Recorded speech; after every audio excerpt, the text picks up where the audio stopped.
ఇవాళ ఇన్ని రకాలుగా విశాఖపట్నం అభివృద్ధికి, విశాఖపట్నం యొక్క పేరు ప్రపంచ స్థాయిలో వినపడే విధంగా మేము అనేక రకాలైనటువంటి వినూత్నమైనటువంటి కార్యక్రమాలకి విశాఖని వేదికగా మారుస్తూ ఉంటే, రెండో పక్కన ఇవాళ వైఎస్ఆర్ కాంగ్రెస్ పార్టీ వారు చేస్తున్నటువంటి అరాచకాలు ఇంకా కూడా విశాఖ వేదికగా ఆగకపోవటం అనేది నిజంగా కూడా బాధాకరం.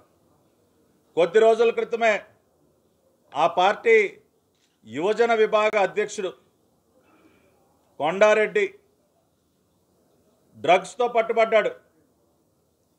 విశాఖని గతంలోనే వీళ్ళు ఒక డ్రగ్ క్యాపిటల్గా మార్చే ప్రయత్నం చేసినటువంటి విషయం మనందరికీ తెలుసు.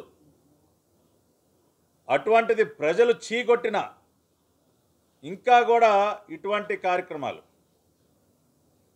ఈ రోజు వరకు రెడ్ హ్యాండెడ్గా వైఎస్ఆర్ కాంగ్రెస్ పార్టీ యువజన విభాగ అధ్యక్షుడు పట్టుబడి ఇన్ని రోజులు అవుతున్నా అతని పైన ఒక్క చర్య కూడా తీసుకోలే. ఏమా జగన్ రెడ్డి, ఏమి సందేశం ఇస్తా ఉన్నావు నువ్వు? నీ యువజన విభాగ అధ్యక్షుడి పైన నువ్వు ఎందుకని చర్యలు తీసుకోలేదు? ఇవాళ ఈ నగరంలో ఉంటూ ప్రతిదానికి నోరు పారేసుకునేటటువంటి ఆ కోడిగుడ్డు మంత్రిని అడుగుతా ఉన్నా. గుడివాడ అమర్నాథ్ నీ ప్రధాన అనుచరుడనే చెప్తా ఉన్నారు. ఎందుకని అతని పైన చర్యలు తీసుకోలేదు అంటే మీరు ఏమనుకుంటా ఉన్నారు? ఈ రకంగా డ్రగ్స్ మీరే సరఫరా చేసి యువత అందరికీ మత్తు పదార్థాలు ఇచ్చి రోడ్లపైన రప్ప డ్యాన్సులు వేద్దాం అనుకున్నారా? మీ పార్టీ యువ నాయకత్వాన్ని అందరికీ కూడా గంజాయి డ్రగ్స్ సరఫరా చేసి రోడ్లపైన ఒక భయోత్పాదక వాతావరణాన్ని సృష్టించుదాం అనుకున్నారా? అంటే ఏంటి, మీరు ఏ దిశగా ఆలోచిస్తూ ఉన్నారు? ప్రజలు ఆ రకంగా వాతలు పెట్టిన తర్వాత కూడా ఇంకా బుద్ధి తెచ్చుకోకుండా ఇటువంటి కార్యక్రమాలు చేయటం అనేది ఈ ప్రభుత్వం ఎట్టి పరిస్థితులు ఉపేక్షించదు. చాలా కఠినంగా వ్యవహరిస్తాం. ఈ డ్రగ్స్ పట్టుబడినటువంటి వ్యవహారం వెనక దానికి ముందు ఏం జరిగిందో కూడా లోతుగా దర్యాప్తు జరుగుతూ ఉంది.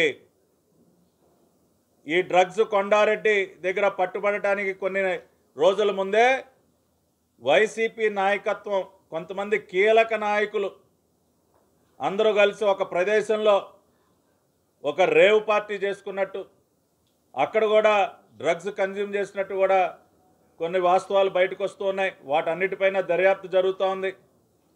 కాబట్టి వైసీపీ ముఠా ఒక పక్కన నాసి రకం మద్యం తయారు చేయటం, రెండో పక్కన గంజాయి డ్రగ్స్ వ్యాపారాలు చేయటం, ఇవన్నీ కూడా అంటే రుచి మరిగినటువంటి పులి, ఏదో మానవ రక్తం యొక్క రుచి మరిగినటువంటి పులోసింహం ఇంకా మారదన్నట్టు